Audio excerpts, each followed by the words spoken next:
नमस्कार प्यारे विद्यार्थियों, आप सभी ध्यान दें। 10वीं क्लास में अपने गद्य खंड में एक लेसन है जिसका नाम है एक अद्भुत अपूर्व स्वप्न। अद्भुत मतलब जो पहले अचंभित कहें, और अपूर्व का मतलब जो पहले नहीं हुआ या नहीं आया सपन। और सपन का मतलब समझते ही हो कि जब हम निद्रावस्था में होते हैं तो हमारे जो 3 प्रकार के मन है, चेतन, अर्धचेतन और अचेतन। तो सीधी सी बात है, चेतन, अचेतन, अचेतन में कह देते हैं। तो अचेतन मन में कुछ बातें रह जाती हैं जो हम सोचते थे, वो बातें वापस चेतन मन में आती हैं तो उन्हें स्वप्न कह देते हैं। कई बार आप सर्च करेंगे, सोचेंगे कि स्वप्न कहाँ से आते हैं, स्वप्न क्यों आते हैं। तो हमारा एक चेतन मन, जैसे आप अभी मुझे सुन रहे हैं, देख रहे हैं, ये आपकी चेतनावस्था है, अब जागृत अवस्था में है। एक होता है अचेतन मन कि आप एक बार देखते रहते हैं कि याद की शुरू कर रहे हैं, ठीक है। तो अचेतन मन सबके बॉडी पार्ट में होता है। अचेतन मन को हम स्टोरेज कहते हैं, स्टोर रूम कहते हैं, कि जो भी हम बात याद करते हैं, पढ़ते हैं, सुनते, सब हमारी इसमें स्टोर हो जाती है।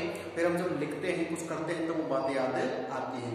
आप कोई भी काम सीखते हैं, ट्रेनिंग लेते हैं, तो उसको सीख के जब कहाँ भंडारित करते हो, अचेतन मन में। तो अचेतन मन में कुछ ऐसी बातें जो हम पहले सोच रहे हैं, कल्पना कर रहे हैं, वो बातें अचेतन मन में स्टोरेज हो जाती है। वही बातें जब रात को हम सो जाते हैं तो सोने के बाद जो स्वप्न आते हैं वो अचेतन मन से ही आते हैं। एक बहुत बड़ा बिंदु है, बड़े एग्जाम्स में पूछते हैं इसको। तो खैर छोड़िए, आपका सिलेबस में ये है कि एक अद्भुत अपूर्व स्वप्न। अद्भुत का मतलब अचंभित कर देने वाला, कुछ नया कुछ करने वाला है। और अपूर्व का मतलब जो आज से पहले नहीं हुआ, और स्वप्न का मतलब होता है सपना। तो ये जो सपना है, स्वप्न है, वो किसको आता है? हमारे हिंदी के सुप्रसिद्ध निबंधकार, कहानीकार कई प्रकार की उपमाएं उनको दे सकते हैं और बहुत से पुरस्कार उनको मिले हैं। और जनता को इतने वो पसंद आए हैं, जनता ने इतना उन्हें प्यार सम्मान दिया है कि उनके नाम से पहले भारत तेंदु लगा दिया है। साहित्य और देश प्रेम में वो इतने ज्यादा पारंगत थे, साहित्य और देश प्रेम के कारण से जनता ने, लोगों ने उनके नाम से पहले क्या नाम दिया है? भारत तेंदु। आगे है नाम उनका हरिश्चंद्र, ठीक है। तो भारत तेंदु हरिश्चंद्र की बात करूं मैं, तो भारत तेंदु हरिश्चंद्र जो इस पाठ के लेखक हैं, एक अद्भुत अपूर्व स्वप्न के। तो ये स्वप्न जो हो किसको आता है? लेखक को आ रहा है। क्यों आया है वो तो कर नहीं जान सकते, लेकिन क्या करना चाहते हो यही है। और क्यों का उत्तर आ रहा है कि वो चाहते हैं कि उनके देहांत के बाद या उनके जब वो नहीं रहेंगे शारीरिक रूप से, उस समय उनका नाम कैसे रहेगा। हर व्यक्ति को चिंता रहती है कि मेरा संसार में नाम कैसे रहेगा, मेरा वंश कैसे चलेगा। वंश छोड़िए, मतलब अपना नाम चिरस्थायी बनाने के लिए लोग क्या कुछ नहीं करते हैं। लोग मंदिर बनाते हैं, जिनालय बनवा लेते हैं, मस्जिद बना देते हैं, या कुछ और काम कराते हैं, अपना पैसा इन्वेस्ट करके लगाते हैं नाम के लिए। तो यहाँ हमारे इस पाठ में यही बताया गया है कि जो भी व्यक्ति होते हैं वो नाम के लिए क्या कुछ नहीं करते, उसी किरदार को निभाते हुए जो हमारे प्रसिद्ध लेखक हैं, कौन?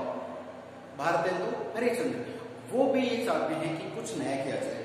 तो रात को सो रहे थे, स्वप्न आता है। स्वप्न में उन्होंने, मैंने आपको लेखक परिचय भेज दिया है, सेकंड वीडियो भेज दिया है। थर्ड वाला जो पार्ट सर मैं आपको ज्यादा समय वेस्ट नहीं करूंगा आपका, ये चाहता हूँ कि आपको याद हो जाए, बहुत इंपॉर्टेंट लेसन है। और कहानी ज्यादा तो नहीं, बट आपको याद होना चाहिए। कहानी यही है कि इन्होंने स्वप्न में क्या सोचा था कि भाई मंदिर बनाएंगे तो लोग, आजकल का जमाना अंग्रेजी शिक्षा का हो गया है और बहुत हाईटेक जमाना हो गया, कोई नहीं जाता मंदिर, छोड़ो इस ख्याल को छोड़ो। उसके बाद में किताबें नहीं समझे, किताब को भी आप जानते हो कि आजकल कोई नहीं पढ़ता है। और अगर किताब लिख भी देंगे तो प्रश्न आ सकता है एग्जाम में, किताब लिखने के पीछे और नहीं लिखने के पीछे क्या मानसिकता थी कि अगर किताब लिख देते हैं तो क्रिटिक्स जो होते हैं, आलोचक जो होते हैं, वो उस किताब को आधा तो वैसे डैमेज कर देते हैं कि इसमें ये गलत हटाओ, ये गलत हटाओ, तो वो किताब आधी रह जाएगी। तो ऐसे का मतलब ये एक व्यंग्य किया गया है समाज पे कि कोई व्यक्ति कुछ बातों को, एक्सपीरियंस को लिखता है, कुछ समाज को बदलाव के लिए चाहता है, तो उस के द्वारा किए गए कार्य के ऊपर भी कुछ लोग होते हैं जिसमें आलोचना कर करके, क्रिटिक्स करके और उसको डैमेज कर देते हैं, कम कर देते हैं। तो किताब लिखने से भी अमर नहीं होंगे, उसको भी हटा दिया। लास्ट में फाइनल टॉपिक बताता है कि एक स्कूल बनवाया जाए, पाठशाला बनवाया जाए, उसमें बच्चे पढ़ेंगे तो बच्चों को तो भविष्य उनका सुधरेगा ही, और नाम भी लेंगे किसने बनवाया था, फलान सर ने बनवाया था, उन्होंने बनवाया था। तो यहाँ पे जो हमारे हरिश्चंद्र जी, उन्होंने क्या किया है, स्कूल बनवाया है जो आज भी, हालांकि वर्तमान में वो हरिश्चंद्र कॉलेज के नाम से चलता है, यूपी का से बात करते हैं। तो देखिए उत्तराखंड साइड में जो भी आपने पढ़ा देखा होगा। अब बात करते हैं कि जो स्कूल खुलने की बात चल रही है, तो वो कैसे खोला उन्होंने। स्कूल खोलने के लिए उनके पास पास जो धन था 11 कौड़ी की बात कर रहे थे, तो वो कम पड़ रहा था। फिर दोस्तों से कहा कि मैं स्कूल बनाना चाहता हूँ, तो लोगों ने हेल्प की है और वो हेल्प इतनी ज्यादा हुई है, इसमें जिक्र करेंगे इस चीज का, ठीक है।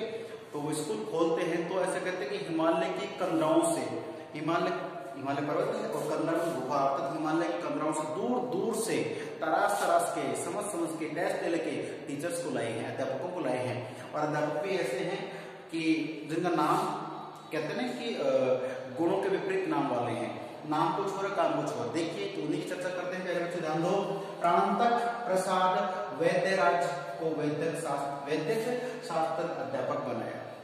स्कूल खुल गया है, बना दिया स्कूल उन्होंने। स्कूल बनने के लिए दोस्तों को सहयोग लिया है और सहयोग इतना ज्यादा लिया है, पता चले कि इसमें कितना लिया है। लेकिन जो अध्यापकों की विशेषता वो देखिए, प्रश्न आ सकता है कि अध्यापकों की विशेषता हम क्या करेंगे कि प्राणांतक, प्राण हरने तक या प्राण निकलने तक जो हमारा पीछा करेगा उसे कहते हैं प्राणांतक। प्रसाद, तो प्राणांतक प्रसाद उनका नाम है, वैद्य राज्य सरनेम है, को वैद्यक शास्त्र का अध्ययन बनाया। जो वैद्य शास्त्र होते हैं, पढ़ाए जाते हैं, सीखे जाते हैं, उनसे हम क्रिया करते हैं। तो वैद्य शास्त्र का जो अध्यापकों का नाम क्या है, प्राणांतक, अर्थात जब तक वो आपके प्राणों का अंत नहीं कर देते, अर्थात इतना ज्यादा आपको परेशान करेंगे, इतना टॉर्चर करेंगे कि प्राणों का अंत कर देंगे, उनकी विशेषता है, उनको बना दे वैद्य शास्त्र का अध्यापक। चलिए आगे बढ़ते हैं। लुप्त लोचन ज्योतिषाभरण। देखिए लुप्त लोचन का मतलब उनकी आंखें नहीं है, उनकी खुद की आंखें नहीं है।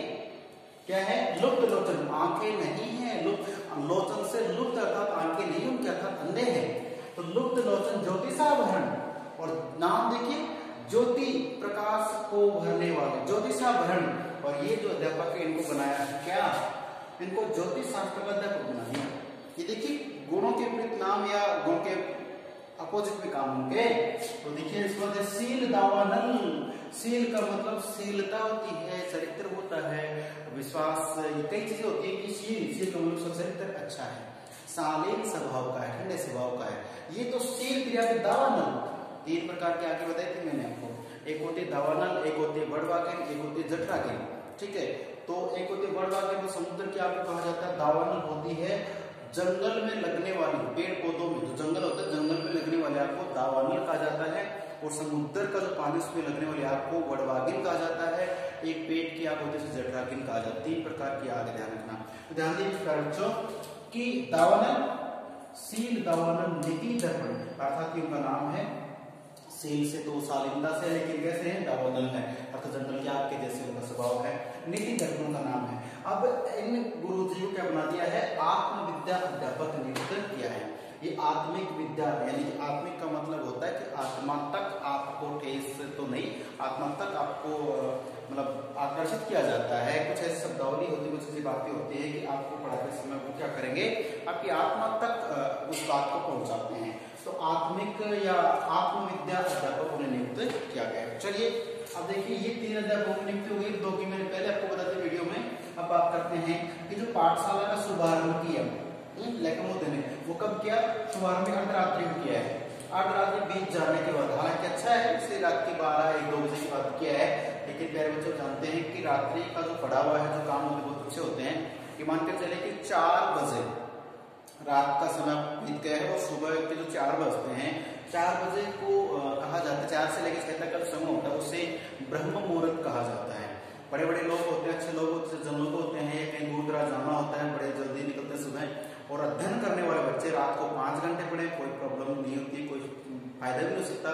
फायदा तो ये पढ़ सकते हैं, लेकिन रात को 5 घंटे पढ़ रहे हैं और सुबह उठ के 4 से 6 2 घंटे पढ़ लीजिए, आपके वो 5 घंटे इन 2 घंटों में कवर हो जाते हैं।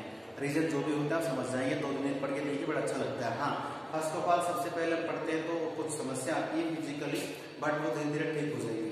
तो प्यारे बच्चों 4 बजे के समय को ब्रह्म मुहूर्त कहा जाता है। तो उसके जो शुभारंभ किया है इस पाठशाला का, वो शुभारंभ जो है वो मध्य रात्रि के बाद किया है, तो शायद उसके लिए ब्रह्म मुहूर्त की बात कर रहे हैं। वे जाने के बाद किया है, तो स्पेशल चीजें हैं। उसके बाद देखिए बात करेंगे यहाँ पे आभार। अपने देखो स्कूल पाठशाला बनाने के लिए इनको किसका सहयोग मिला था, इनको सहयोग मिला था इनके मित्रों का। और मित्रों का सहयोग मिलने का ये था कि मित्रों ने खूब सा धन दिया और धन इतना इकट्ठा हो गया कि पाठशाला भी बन गई और उस पाठशाला को बनाने के बाद कुछ पैसा बच गया है। इसमें दिया है कि आभार व्यक्त किया जिनकी कृपा से इतना द्रव्य प्राप्त हुआ। द्रव्य यहाँ पे देखिए दे रखा है कि इतना द्रव्य प्राप्त हुआ है। द्रव्य, तो द्रव्य का मतलब आता है धन दौलत से ही है। स्कूल बनाने के लिए जो लोगों का ट्रस्ट आया, लोगों से पैसा आया चंदा के रूप में, वो पैसा स्कूल बनाने में तो खूब सही था। उसके बाद बच गया, कितना बच गया कि पाठशाला के अतिरिक्त 10-5 पीढ़ियों के लिए भी पर्याप्त है। जो पाठशाला वो बन जाएगी और बनने के बाद 10 पीढ़ियों तक या 5 पीढ़ियों तक पैसा बच जाएगा। प्यारे बच्चों, ये तो इस पाठ की कहानी के आधार पे है। इसको थोड़ा सा हम व्यंग्य की तरफ देखते हैं। हम हास्य व्यंग्य अपने पाठ में डालते हैं जी। इसका मतलब ये है कि आज अगर कहीं स्कूल, मंदिर, मस्जिद खोले जाते हैं तो ये एक व्यक्ति का पैसा नहीं होता है। अभी आपको ताजा एग्जाम्पल देख लीजिए, आपका भारत में एक राम मंदिर की स्थापना होने जा रही है, तो उसके लिए भी एक ट्रस्ट बना दिया है, ठीक है। और ट्रस्ट में आप जानते हैं कि जो आप जयपुर के हैं, कोई दिल्ली से, कोई कलकत्ता से, कहीं से भी हो, बट राम जी तो सबके हैं। तो इसलिए जो भी व्यक्ति चाहता है कि मैं इस मंदिर में अपना सहयोग देना चाहता हूँ, तो व्यक्ति जाके और वो जो उस ट्रस्ट के नाम से जो चल रहा है उसमें अपना डोनेट कर सकता है, डोनेशन दे सकता है, ठीक है। तो ये जो मंदिर, मस्जिद, जिनारे बनते हैं, इसी श्रृंखला में कुछ लोग पाठशाला स्कूल भी बनाते हैं। तो वो जब लोगों से सौजन्य से बनता है, सौजन्य में सभी के सहयोग से बनता है, तो उसे हम कह देते हैं इस तरह से। अब उसमें जो पैसा आता है तो कई बार तो क्या है, कम भी पड़ जाता है। अब भाई लोगों ने कम दिया तो कम पड़ गया, फिर कहीं से लेना पड़ता है, काम रुक जाता है। कई बार क्या होता है कि वो पैसा उस लागत से कहीं ज्यादा आ जाता है। अब वो लागत से जो ज्यादा आ गया है, उस पैसे का वो ट्रस्ट क्या करता है, ये तो या तो फिर वो ट्रस्ट जाने, फिर ऊपर वाला ही जानता है।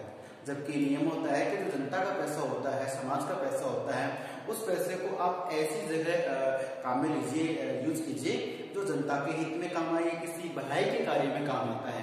तो यहाँ पे क्या कहते हैं कि पाठशाला बनाने की इच्छा है, पाठशाला खोलने के बाद जो पैसा बचेगा उससे 10-5 पीढ़ियां बन जाएंगी, उनको कमाने की जरूरत नहीं पड़ेगी बेटे पोतों को। तो ये जो है व्यंग्य है कि जो लोग पाठशाला, मंदिर, मस्जिद के नाम से पैसे ले लेते हैं और उस पैसे को यूज भी नहीं करते हैं, ठीक है ना। कई बार होता है चंदा लिया जाता है मंदिर के लिए, लेकिन मंदिर अब कहीं नहीं मिलेगा, या कोई ऐसा मंदिर जिसको आप जानते हैं उसके बारे में हमने बनाया साहब ऐसा करके। तो ये मंदिर, मस्जिद के नाम से, पाठशाला के नाम पे कुछ लोग ऐसे भ्रष्ट होते हैं जो चंदा लेकर के और बदनाम करते हैं उन लोगों को जो वास्तव में लेकर बनाते भी हैं, वो तो बदनाम हो गए। कुछ ऐसे हैं जो ले तो लेते हैं, काम करते नहीं है। तो ये एक मानसिकता है, एक समाज की कुरीति है, रूढ़िवादिता है, ठीक है। 10-5 पीढ़ियां कमाने जाएंगी नहीं, उसी पैसे में अपना जीवन बसर कर लेंगे, इतना पैसा बच जाएगा। तो कमाल की बात तो वही, इसका मतलब यह है कि भाई जो मित्र हैं उनके बहुत अच्छे हैं और बहुत ज्यादा सपोर्ट कर रहे हैं, है कि नहीं है। प्यारे बच्चों, अपना जो लेसन है इसमें विद्यालय खुल चुका है, अध्यापक महोदय पहुंच चुके। अब ये जो अध्यापक है इनकी सैलरी, तनख्वाह कितनी होगी और किसको कितना मिलेगा, ये जानने के लिए आपको देखना है हमारा अगला वीडियो, क्योंकि सैलरी इन टीचर्स को मिलेगी ही नहीं। और अचंभा यह आता है कि किसी को सैलरी नहीं मिलती तो घर खर्च कैसे चलेगा, अब ये भी इसमें देखेंगे, ठीक है। तो प्लीज आप बोर्ड क्लास स्टूडेंट्स हैं, आपको मैं सिर्फ 4 बातें बता रहा हूँ, आपको इस पाठ को पढ़ना है। क्योंकि पाठ में से कौन से लेकर कि आपको परीक्षा में पूछ ले किस प्रसंग व्याख्या कीजिए तो आपको करनी पड़ती है। तो ये निष्कर्ष आपको समझा रहा हूँ, आपको पढ़ना जरूरी है, ठीक है। प्यारे बच्चों, मिलते हैं अगले वीडियो, तब तक के लिए नमस्कार, धन्यवाद, सुरक्षित रहें और पढ़ते रहें।